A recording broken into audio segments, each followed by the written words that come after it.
Operation સિંદૂર બાદ ભારતના વડાપ્રધાન નરેન્દ્ર મોદી પ્રથમ વખત સરહદી કચ્છ જિલ્લાની મુલાકાતે આવી રહ્યા છે। ત્યારે સમગ્ર કચ્છમાં દેશભક્તિનો માહોલ ખડો થયો છે તેવું જિલ્લા કલેક્ટર આનંદ પટેલે જણાવ્યું હતું। વડાપ્રધાન મોદી ભુજમાં જે સ્થળે વિશાળ જાહેર સભાને સંબોધન કરવાના છે તે સ્થળે વિશાળ ડોમ તૈયાર કરવામાં આવ્યો છે। સભા સ્થળે તૈયારીઓ પૂર્ણતાના આરે પહોંચી છે। ત્યારે કામગીરીનું નિરીક્ષણ કરવા પહોંચેલા જિલ્લા કલેક્ટર આનંદ પટેલે જણાવ્યું હતું કે વડાપ્રધાન મોદીના કચ્છ પ્રવાસ કાર્યક્રમની પૂર્વ તૈયારીઓ વહીવટીતંત્ર દ્વારા હાથ ધરવામાં આવી છે। ભુજના રોડ શો અને જાહેર સભામાં બહોળી સંખ્યામાં લોકો ઉમટવાના હોવાથી તૈયારીઓમાં કોઈ કચાશ ન રહે તે સુનિશ્ચિત કરવામાં આવ્યું છે। ઓપરેશન સિંદૂર બાદ ભારત પાકિસ્તાન સંઘર્ષ અને વખતે સરહદી કચ્છ જિલ્લો સેના અને સરકારની પડખે રહ્યો હતો। ઓપરેશન સિંદૂર બાદ વડાપ્રધાન મોદી કચ્છ આવી રહ્યા છે ત્યારે તેમને આવકારવા સાંભળવા કચ્છવાસીઓમાં ઉત્સાહ જોવા મળી રહ્યો છે। ઉનાળાની સિઝનને ધ્યાને લઈ સંપૂર્ણ વ્યવસ્થા ગોઠવવામાં આવી રહી હોવાનું તેમણે જણાવ્યું હતું।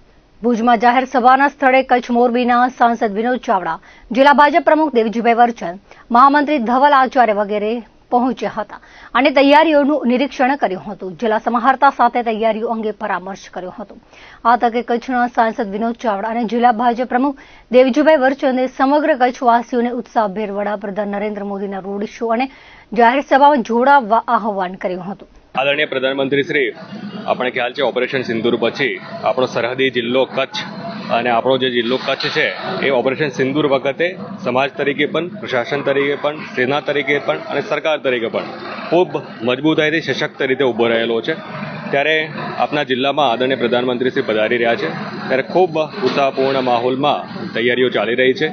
મંડપ વગેરેની તૈયારીઓ થઈ ગઈ છે। સાથે સાથે આપણે રોડ શોમાં પણ ખૂબ મોટી વિશાળ સંખ્યામાં લોકો જોડાવાના છે અને સંપૂર્ણ વાતાવરણ જે આપણા લોકાર્પણ અને ખાતમુહૂર્તના અગત્યના કામો છે એ તો આપણે ચોક્કસપણે આ કાર્યક્રમના માધ્યમથી થવા જઈ રહ્યા છે, પણ જે દેશભક્તિનો માહોલ છે અને એ દેશભક્તિના માહોલમાં તમામ કચ્છના જેટલા પણ નાગરિકો છે એ ઉત્સાહપૂર્ણ રીતે આમાં જોડાશે અને એ પ્રકારની તમામ તૈયારીઓ હાલમાં ચાલી પણ રહી છે।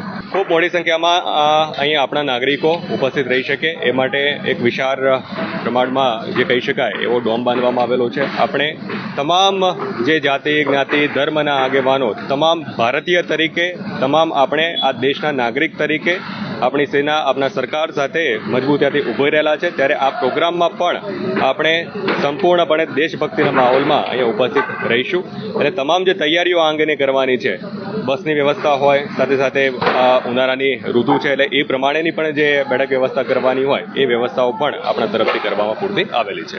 ઓપરેશન સિંદૂરની સફળતા પછી પહેલી વખત કચ્છની ડીંગી ધરા ઉપર દેશના યશસ્વી વડાપ્રધાન શ્રી નરેન્દ્ર મોદી સાહેબ પધારી રહ્યા છે। આપ જોઈ રહ્યા છો કે જે જગ્યા ઉપર આપણે અહીંયા ઊભા છીએ, ભવ્ય સભાનું આયોજન છે। લાખોની સંખ્યામાં લોકો આદરણીય શ્રી નરેન્દ્ર મોદી સાહેબનું સ્વાગત કરવા માટે કચ્છની જનતા આતુર છે। ભવ્ય રોડ શોનું આયોજન પણ કરવામાં આવ્યું છે। રોડ શોની અંદર પણ આપણા કચ્છની અલગ અલગ સંસ્કૃતિ, કચ્છના સામાજિક સંગઠનો, કચ્છની સમાજની અલગ અલગ મંડળીઓના માધ્યમથી સ્વાગત કરવામાં આવશે। અદ્ભુત એક રેકોર્ડ પણ કરવામાં આવશે। તિરંગો આપણી આન બાન અને શાન છે। 1 કિલોમીટરના તિરંગાની ભવ્ય મોટો તિરંગો લહેરાવવામાં આવશે અને સાથે સાથે જે આપણા વિદ્યાર્થીઓ છે દેશભક્તિનો માહોલ બને એના માટે કલ્ચરલ કાર્યક્રમનું પણ આયોજન કરવામાં આવ્યું છે। એનાથી વિશેષ એ છે કે જ્યાં સભા સ્થળ છે એ સભા સ્થળની અંદર 10,000 બહેનો એ સિંદૂર સાથે કેસરી સાડીમાં જોવા મળશે। એક અદ્ભુત નજારો। 30,000થી વધારે લોકોના હાથમાં તિરંગા સાથે આદરણીય શ્રી નરેન્દ્ર મોદી સાહેબનું સૌ લોકો સ્વાગત કરશે। એક અદ્ભુત દ્રશ્ય આપણને 26મી તારીખે ભુજ મધ્યે જોવા મળશે। ત્યારે તમારા માધ્યમથી હું કચ્છની સૌ જનતા, સૌ લોકોને આહવાન કરું છું કે ઓપરેશન સિંદૂર પછી આપણા સવાયા કચ્છી જ્યારે કચ્છની અંદર પધારી રહ્યા છે ત્યારે આપણે મોટી સંખ્યામાં સૌ લોકો આ કાર્યક્રમમાં જોડાઈએ એવી હું અપીલ કરું છું।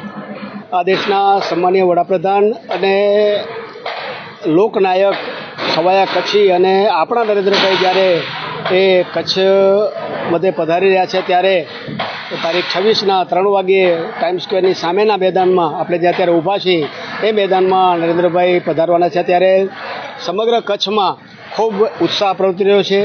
સિંદૂરની પછી જે પ્રકારે દેશમાં દેશભક્તિનું વાતાવરણ જે છે ત્યારે નરેન્દ્રભાઈને સાંભળવા માટે, નરેન્દ્રભાઈને મળવા માટે સમગ્ર કચ્છીજનો એ ભુજ પધારવાના છે.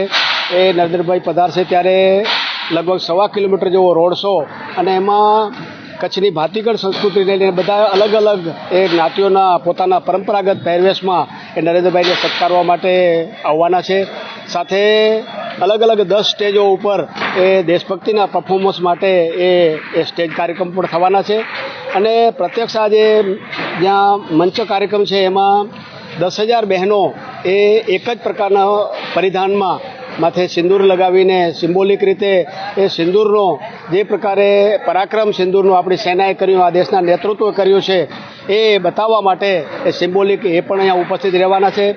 નિવૃત્ત સૈનિકો, સમાજના વિવિધ ક્ષેત્રના આગેવાનો, સંતો અને યુવાનો આખા કચ્છમાંથી અહીંયા પધારવાના છે. લગભગ 1.25 લાખ જેવી સંખ્યામાં એ નરેન્દ્રભાઈને આવકારવા માટે સમગ્ર કચ્છીઓ અહીંયા પધારવાના છે. સંપૂર્ણ કાર્યક્રમ વહીવટીતંત્ર અને અમારા ચૂંટાયેલા પદાધિકારીઓ સાથે મળીને જે નરેન્દ્રભાઈનું કચ્છ પ્રત્યેનો જે પ્રેમ છે, લગભગ 80 થી વધારે વખત એ આપણા ગુજરાતના મુખ્યમંત્રી હતા ત્યારે અને લગભગ 9 થી ઉપર વખત 10મી વખત જ્યારે કચ્છમાં વડાપ્રધાન બન્યા પછી જ્યારે પધારી રહ્યા છે ત્યારે ખૂબ મોટા પાયે ઉત્સાહ